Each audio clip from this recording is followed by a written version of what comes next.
More stem cells, more regeneration, more repair of the heart, longer survival. Less stem cells, you're in trouble. Do foods stimulate stem cells? And the answer is yes. Meet Dr. William Li, a world-renowned Harvard-trained medical doctor, researcher, and president, and a founder of the Angiogenesis Foundation.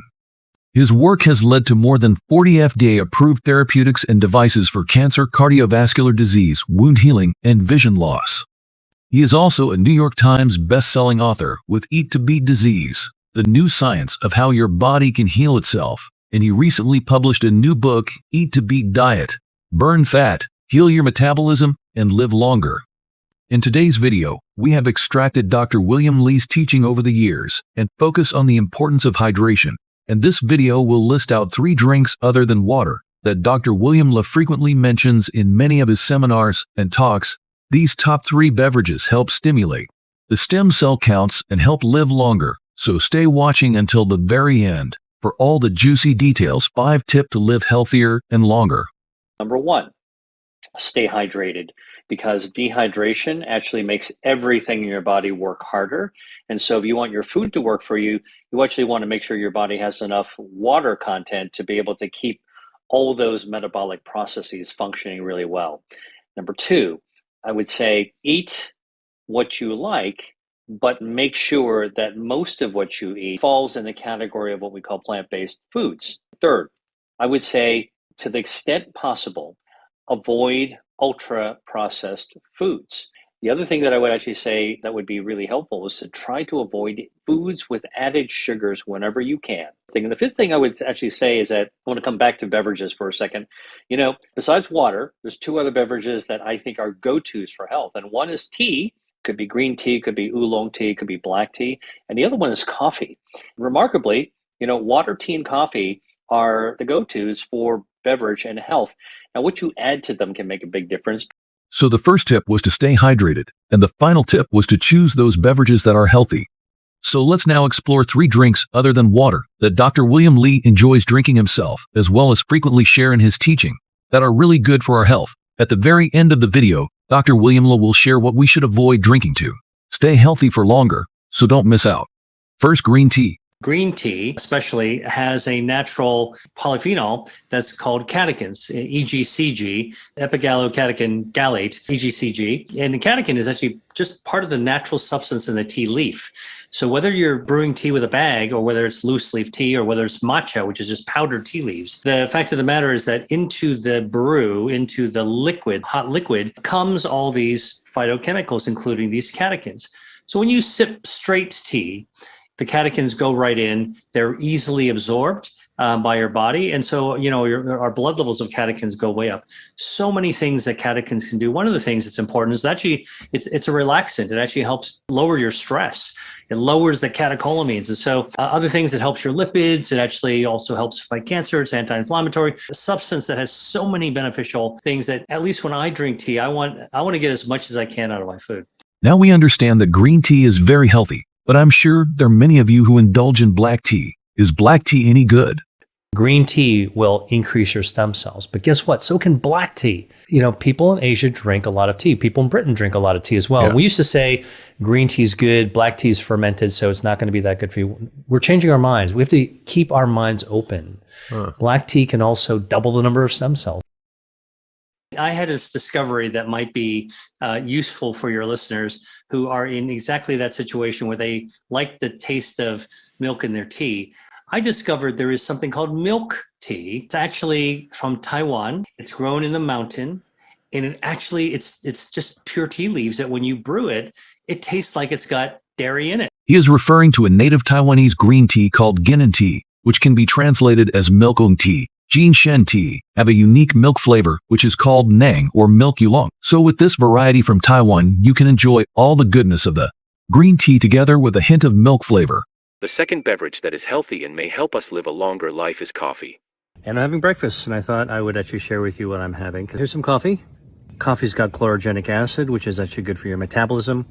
It also activates your health defenses, anti-angiogenic, anti-inflammatory. I love coffee. A study was published in the journal Annals of Internal Medicine of 171,000 people in their 50s, living in the United Kingdom, and it showed that those who drank 2 to 3.5 cups of coffee per day had a 30% lower risk of all-cause mortality.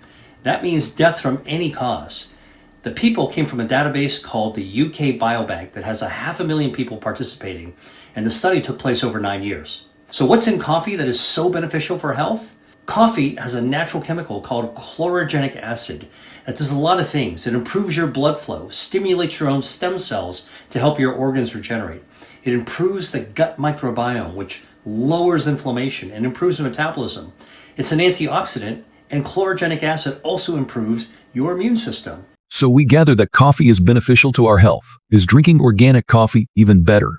Organic coffee has more chlorogenic acid than conventionally grown beans. Chlorogenic acid, which helps to repel insects as well. An organic coffee bean has 3 times as much chlorogenic acid. Third food that can be made into a great beverage is chocolate. Cacao or chocolate. It turns out that studies have been done where if you take chocolate with high flavanols and make a hot chocolate out of it, and you drink it just twice a day, 2 cups a day, for 30 days. You can start by measuring your stem cells, and this is from 16 subjects, and you can make the stem cell levels. This is 2 cups of hot chocolate, of high flavanol hot chocolate, just twice a day. By the way, all of these patients had cardiovascular disease. They had documented blockages in their arteries in their heart, and they could get more stem cells going. That is a small study, but really, really interesting to think about. So again, we need to pay attention to what kind of studies these are. This is a clinical trial. It's a small study, but it actually is really important because it correlates with some of the other information I showed you. A larger study, 20,000 people in Germany, showed that those who ate 7.5 grams of chocolate per day lowered the risk of heart attack or stroke by 39%. Okay, what is 7.5 grams of chocolate? It's about 3 chocolate chips. Got to be dark chocolate, not that much. And you know, it's, by the way, I want to say it's not the dairy in the chocolate, it's not the sugar in the chocolate.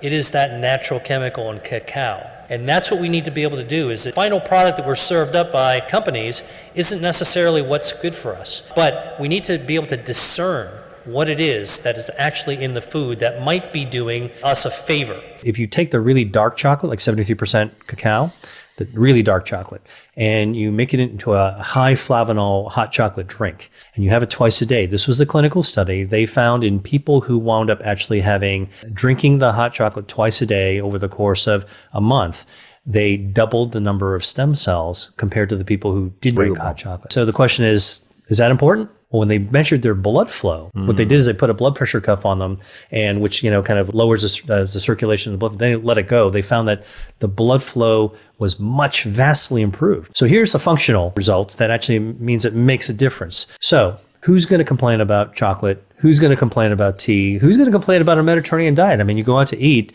These are the things we love. Here is the final important remark on chocolate from Dr. William Li. Chocolate is a confection. Like if you get a Milky Way bar or Three Musketeers, I mean, you know, like Halloween candy, all right, that's a confection.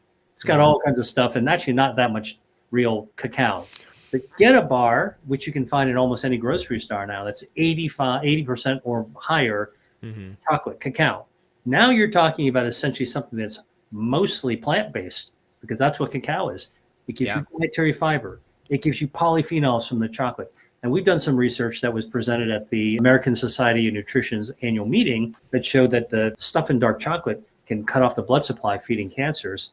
It's an anti-inflammatory. And we actually tested with leukemia cells, for example, and it directly is toxic to leukemia cells. It kills leukemia cells. When it comes to drinks, there is one beverage that Dr. William Li considers that we should stay well away from, and that is none other than alcohol. What can injure stem cells? You know, high doses of alcohol can damage and blunt your stem cell. The thing is, on balance, people who drink a lot have damaged stem cells. Diabetes is another state, a metabolic state that, you know, it really impairs, it cripples our stem cells. High blood sugar cripples our stem cells. So the excess of anything can be harmful, including to our stem cells. If you found this video helpful, share it with someone who needs to see it. Don't forget to subscribe for more health tips. See you in the next video.